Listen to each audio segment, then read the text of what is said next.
I welcome you all to this press conference by the Election Commission of India to announce the schedule for the state assembly elections in Maharashtra and Jharkhand.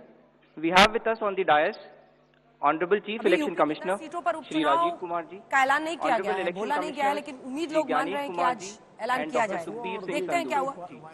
We also have with us on dais Wayanad पर भी Senior Deputy Election Commissioners and Deputy Election Commissioners. धीरे-धीरे हम लोग one nation one election की ओर बढ़ रहे हैं।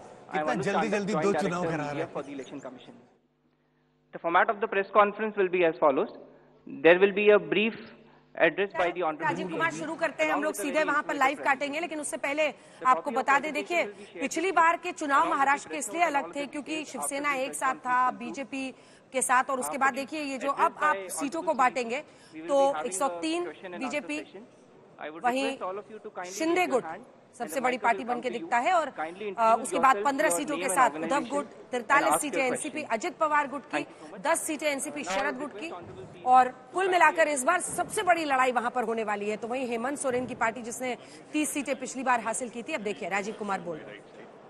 निर्वाचन आयोग doctor Sukhbir Singh ji Sandhu on my left, आयोग के वरिष्ठ अधिकारीगण और मीडिया के सभी फ्रेंड्स और इस प्रेस कॉन्फ्रेंस में जुड़े हुए सभी हमारे वोटर्स, आप सबका इस प्रेस वार्ता में स्वागत है। We welcome you all at this press conference which is about the declaration of the schedule for the ensuing state assembly elections in Maharashtra and Jharkhand. Friends, मैं इस वार्ता को शुरू करने से पहले चुनाव आयोग की तरफ से और आपके माध्यम से सर्वप्रथम हरियाणा और जम्मू कश्मीर के सभी मतदाताओं को, वोटर्स को चुनाव में बहुत ही सशक्त दमदार पार्टिसिपेशन के लिए मुबारकबाद देना चाहता हूं, धन्यवाद करना चाहता हूं। जम्मू कश्मीर की आवाम ने जमहूरियत के जश्न को ऐतिहासिक बना दिया। भारी संख्या में पार्टिसिपेट कर अपने जमहूरी हक का शानदार उपयोग किया और जिसने लोकतंत्र की मजबूत नींव रखी है। दुनिया में सबसे बड़े लोकतंत्र के रूप में भारत हर चुनाव में गोल्ड स्टैंडर्ड्स तय कर रहा है, रिकॉर्ड बना रहा है। इन दोनों चुनावों में जो जज्बा दिखाया गया वो लंबे समय तक याद रहेगा। आप सबको वो पिक्चर्स, वो माहौल निश्चित रूप से याद रहेगा। जम्मू कश्मीर की आवाम ने जमहूरियत के जश्न में लोकसभा चुनावों में जो बुनियाद बनाई थी, उस पर एक बहुत ही सशक्त इमारत असेंबली इलेक्शंस में लिखी है और इस जनादेश ने नई आशाएं और उम्मीदों को संचार दिया है। Now it is over to the people of J&K to take this democratic journey forward. और हम एक नया गोल्ड स्टैंडर्ड और सेट कर रहे हैं। Just to remind you, just to recall, चुनाव घोषणा के समय ही हम अपना इरादा घोषित करने लगे हैं। हम अपनी विल और इंटेंट को पहले बताते हैं और उसे पूरा करके दिखाते हैं। Just to take you down the memory lane, Lok Sabha के चुनाव के समय, हम अनाउंसमेंट के समय हमने वादा किया था कि हम 4M की चुनौतियों से निपटेंगे और हिंसा, पुनर्मतदान, धन और सोशल मीडिया के दुरुपयोग की अनुमति नहीं देंगे। और आप सब जानते हैं कि हमने वो करके दिखाया। भारत के चुनावों की गोल्ड स्टैंडर्ड्स की कड़ी में हम एक और नया अध्याय लिख रहे हैं। इसी को आगे बढ़ाते हुए J&K अनाउंसमेंट के समय अगर मैं आपको फिर से याद दिलाऊं कि चुनाव से पहले किस प्रकार की थ्रेट्स थी, आतंकी हमले बढ़ रहे थे। लोग, आप सब लोगों में से बहुत लोग ये भी पूछ रहे थे कि पता नहीं चुनाव आयोग J&K में चुनाव कराएगा कि नहीं कराएगा। और 16 अगस्त को जब चुनाव की घोषणा का समय था, तो इसी प्लेनरी हॉल में हमने अप फ्रंट और बोल्ड वादा किया था। और मुझे याद है मैंने कहा था कि जमहूरियत के जश्न में आपकी शिरकत दुनिया देखेगी नापाक इरादों की शिकस्त की कहानी। और वो कहानी आपने सबने देखी और वो कहानी पूरे वर्ल्ड ने देखी। चुनाव को इंड्यूसमेंट फ्री बनाया गया और जहां J&K में चुनाव कराने का विषय होता था, वहां सीजर्स में 130 करोड़ रुपए के सीजर्स हुए, which is 100 times more than 2014 elections। तो पहले ये बात भी नहीं होती थी कि सीजर्स भी करना है, इस पावर को रोकना भी है। Similarly in Haryana, seizures were to the tune of around 75 crores, 4 times more than 2019 elections। इन दोनों राज्यों के चुनावों में भी नील रीपोल रहे। There was not even a single repoll in both the states including the state of Jammu Kashmir. कोई violence नहीं हुई, zero violence including the state of Jammu Kashmir. एक भी लाठी नहीं चली, एक भी गोली नहीं चली, आप सब इस बात के गवाह हैं। आपने देखे शिकस्त के नजारे। And let us give an ovation to the voters of Jammu Kashmir and Haryana. चुनाव दर चुनाव घटती हुई हिंसा, बढ़ती भागीदारी, रिकॉर्ड सीजर्स, मतदाता बिल्कुल स्पष्ट संदेश दे रहे हैं that they have full belief, they are very participate in the electoral process। लेकिन कोई बात नहीं, फिर भी अगर मुझे याद आए तो कुछ तो लोग कहेंगे लोगों का काम है कहना। हम उसके बिना चिंता किए आगे बढ़ते हैं, अपना काम सशक्त तरीके से करते हैं, ये आपको विश्वास दिलाते हैं। So friends, now we come to Maharashtra and Jharkhand, जहां पर अब उत्सव का समय है। हाल ही में हमने झारखंड और महाराष्ट्र में विजिट की थी और वहां पर political parties, DOs, SPs, IGs, commissioners, enforcement agency सबके साथ बैठक की थी और पूरे व्यवस्था को समझा और उसका रिव्यू किया था। So before we come to the schedule, let me share some basic information about these two states with you. Total districts in Maharashtra 36 with 288 assembly constituencies, of which 234 are general and scheduled tribes constituencies 25 and SC constituencies 29. Term of the Assembly of the Maharashtra is ending on 26th November 2024. If we talk about the number of electors in Maharashtra, they are 9.63 crores, 4.97 crores male and 4.66 crores female voters. Young voters की संख्या जिस पे काफी जोर दिया गया था SSR में 1.85 करोड़ और उसमें से 20.93 lakhs are first time voters of 18 to 19 age group. If we tell you about the polling stations in Maharashtra, there are total 1,186 polling stations and at 52,789 locations, urban being 42,604 and rural being 57,582. इस बार भी हम PWD managed booths बनाएंगे, women managed booths बनाएंगे महाराष्ट्र में भी। Model PSS की संख्या 530 रहेगी। अगर झारखंड में की चर्चा करें तो टोटल डिस्ट्रिक्ट्स की संख्या है 24, टोटल असेंबलीज 81, जिसमें से जनरल 44, एसटीज 28 एंड एससीज 9। झारखंड की असेंबली का टर्म 5 जनवरी 2025 को कंप्लीट हो रहा है और अगर झारखंड में इलेक्टर्स की बात करें तो 2.6 करोड़ वोटर्स, जिसमें 1.29 crore female and 1.31 crore male. First time voters between 18 to 19 years are 11.84 lakh and 66.84 young voters in Jharkhand also. In the centenarian, number of centenarian voters is 1,706 and 3.67 lakhs PWD voters plus 1.14 lakh voters are of the age of 85 and plus in Jharkhand. If I give you an overview of polling stations in Jharkhand, पूरे polling stations की संख्या होगी 29,562 और जो कि 20,221 locations पर फैले हुए होंगे। अर्बन संख्या वहां कम है 5,042 और रूरल परिवेश ज्यादा है, इसलिए रूरल बूथ्स की संख्या होगी 24,520। यहां पर भी women managed booths, youth managed booth, PWD managed booths बनाए जाएंगे। एवरेज वोटर्स की संख्या पर booth is 881। Particularly vulnerable tribal groups पे जैसे मैंने पहले भी आपसे चर्चा की है, कमीशन का उनको एनरोल करने के लिए, उनको एम्पावर करने के लिए बहुत एम्फेसिस है। महाराष्ट्र में 3 पीवीटीजीज हैं, कटकरी, कोलम एंड मारियागौंड, और झारखंड में 8 पर्टिकुलरली वल्नरेबल ट्राइबल ग्रुप्स हैं जिनकी आबादी 1.78 लाख है। उसमें असुर, बिरहोर, मालपाड़िया, पहाड़िया, सौर्या, पहाड़िया, बिरजिया, कोवार एंड सावर, इन सबका लगभग 100% एनरोलमेंट इलेक्टोरल रोल में किया गया है।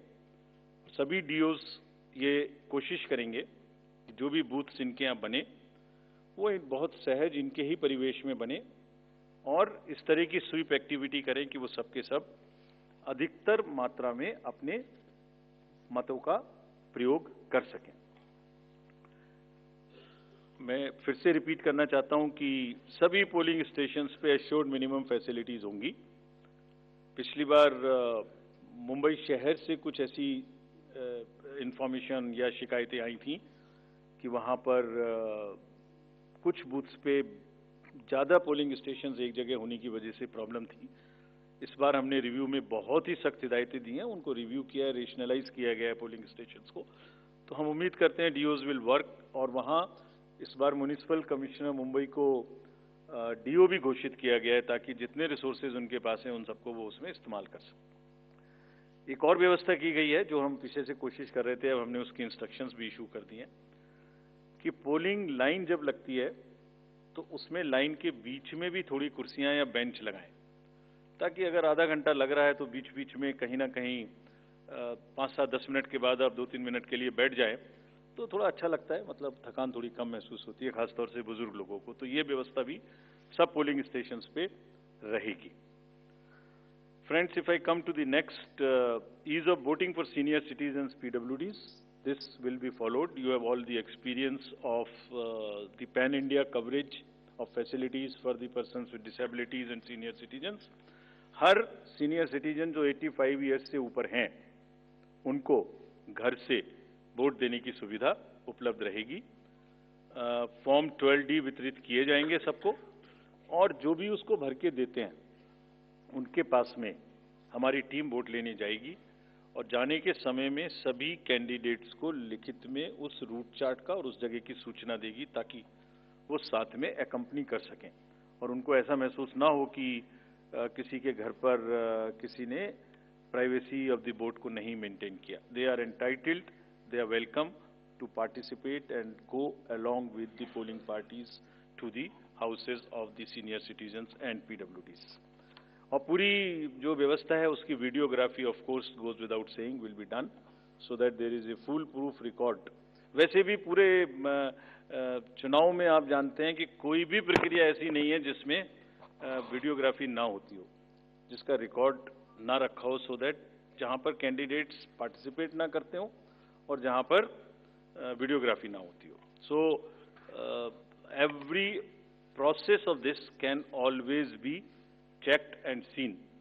जैसे क्रिकेट में एक्शन रिप्ले होता है, तो अगर वहाँ गेम के समय एक्शन रिप्ले नहीं हो सकता तो बाद में हर जगह हर प्रोसेस की वीडियोग्राफी को देखा जा सकता है। इसी प्रकार से जो नेक्स्ट अगर मैं आपको बताऊं तो जो टेक्नोलॉजी है उसका हम फिर से बहुत यूज करेंगे। वोटर हेल्पलाइन ऐप में सभी वोटर्स अपनी सारी डिटेल्स देख सकते हैं, वो कहाँ मतदाता सूची में कहाँ नाम है, कहाँ फैमिली टुगेदर है, कहाँ उनको पोलिंग स्टेशन है, वो सब चीज़ देख सकते हैं। CVIGIL of course we have been very enthused. जैसे लास्ट पार्लियामेंट्री इलेक्शन में हमारे 10,000 करोड़ के सीजर्स हुए, जैसे मैंने अभी बताया J&K एंड हरियाणा में भी रिकॉर्ड सीजर हुए। We are sure that in Jharkhand and Maharashtra also the voters the enlightened voters will inform us on C Vigil about any malpractice which they notice in their area and we will reach there in 90 minutes to handle it. सभी candidates जिनकी criminal background है उन्हें अपनी सूचना देनी पड़ेगी 3 बार papers में, और सभी voters as a matter of right can see on our app which is KYC know your candidate. हमने जो मीटिंग्स, मैं आपको सिर्फ सारांश में ये बताना चाहता हूं कि जो मीटिंग्स हमने झारखंड और महाराष्ट्र में की तो डीओज स्टेट एजेंसीज को बहुत ही सख्त हिदायतें दी हैं। मतलब बहुत ही सख्त मीन्स बहुत ही सख्त कि वो हर तरीके से फ्री एंड फेयर इलेक्शंस कराएंगे, हर तरीके से लेवल प्लेइंग फील्ड को एस्टेब्लिश करेंगे। उनको ये स्पष्ट बताया गया है कि किसी भी पदाधिकारी के विरुद्ध अगर ऐसी सूचना आती है और ये प्रमाणित होता है कि उन्होंने कोई भी कार्य ऐसा किया जिससे लेवल प्लेइंग फील्ड डिस्टर्ब होती है, एक पार्टी को पक्ष एक पार्टी को नुकसान, तो very stern action will be taken against them. This has been very very clearly told to everyone. किसी भी तरीके का प्रलोभन, वही 4 M's जो पहले हमने बात की थी, मनी का डिस्ट्रीब्यूशन, फ्रीबीज का डिस्ट्रीब्यूशन, शराब का डिस्ट्रीब्यूशन, ड्रग्स का distribution will all be under strict watch. All airports, all landings of the aircrafts in the field will all be checked. There would be extensive polling, the checkposts on the borders of the interstate for checking interstate movement. और कहीं से भी multi disciplinary teams वहाँ बनाने के लिए कहा गया है, यानी जिसमें एक्साइज भी होगा, पुलिस भी होगी, जीएसटी भी होगी, ट्रांसपोर्ट के भी लोग होंगे, ताकि वो 24/7 उनकी चेकिंग कर सकें। और साथ में ये भी हिदायत दी गई है कि चेकिंग का मतलब ये नहीं है कि कॉमन सिटीजन को कोई भी हैरेसमेंट होना चाहिए। That precaution must very very carefully be taken about all of them. सभी पोलिंग स्टेशंस 2 किलोमीटर के अंदर हों। किसी भी कंट्रोल रूम्स की स्थापना होगी हर डिस्ट्रिक्ट में, so that they can handle the social media narratives if there is anything which is wrongly being conveyed. ये सब का सब वहाँ पर निश्चित रूप से व्यवस्था होगी। सारांश में, if I summarize everything before coming to schedule, I would like to say that चुनाव लोकतंत्र का ऐसा त्योहार है और ऐसा उत्सव और पर्व है जिसमें सभी वोटर्स की भागीदारी बिल्कुल आवश्यक है, वांछनीय है, आवश्यक है, रिक्वेस्टेड है। We appeal to everyone to come and vote in large numbers in these elections also. साथ ही सभी राजनीतिक दल, सभी कैंडिडेट्स से भी अनुरोध है कि पूरे नियमों का पालन करते हुए कैंपेनिंग के दौरान निर्भय होकर कैंपेनिंग करें। लेवल प्लेइंग फील्ड एस्टेब्लिश करना हमारा काम है, लेकिन उसको वायलेट ना हो, उसमें कोई एक्सेसेस ना हो, ये उनका भी काम है। Now I come to the schedule for Maharashtra. This will be in single phase. The notifications, date of notifications are in front of you. 22nd October would be date of notification. Last date of making nomination would be 29th October. Scrutiny on 30th October. And last date for withdrawal 4th, and date of poll in Maharashtra would be 20th 11. Counting would be on 23rd 11/24, and you will notice that date of poll is Wednesday. This is deliberately, which lot of scheduling, whatever goes into scheduling, we have tried that it is midday, so that issue of urban apathy is handled. And in case of urban apathy, नवंबर को गिनती होगी, we are really very concerned. We want to make appeal through you. बड़ी खबर इस वक्त की आपको बता दें, महाराष्ट्र में चुनावी तारीखों का ऐलान हो गया है, जहां पर 23 नवंबर को वोटों की गिनती होगी और 20 नवंबर को वोटिंग होगी।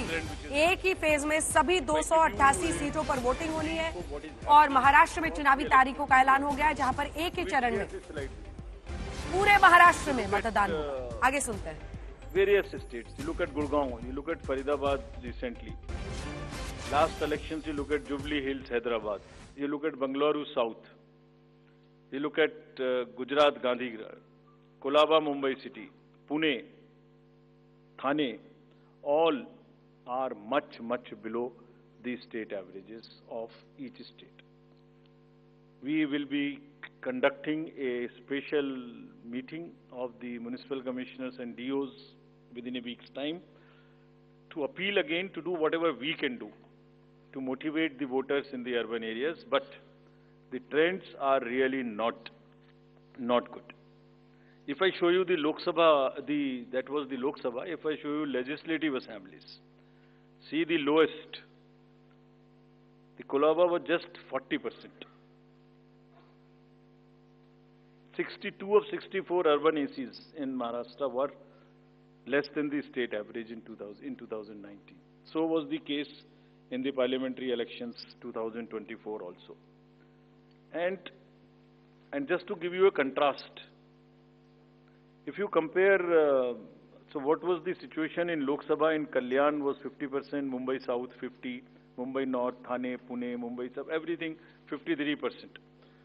And these were the lowest 6 parliamentary constituencies out of the lowest 10.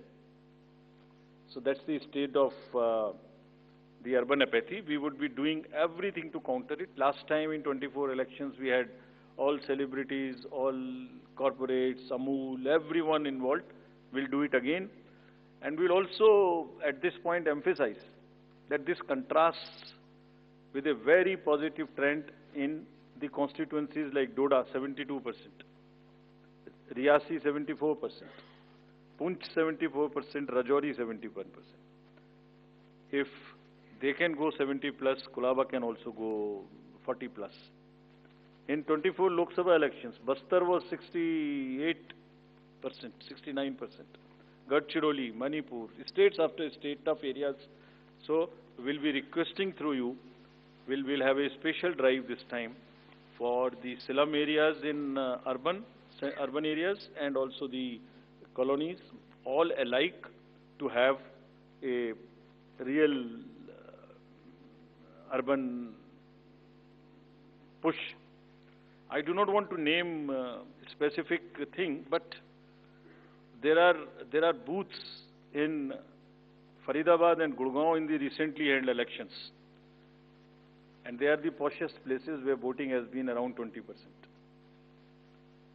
So again, we will be doing a lot of work on this to do whatever we can do to attract the urban voters.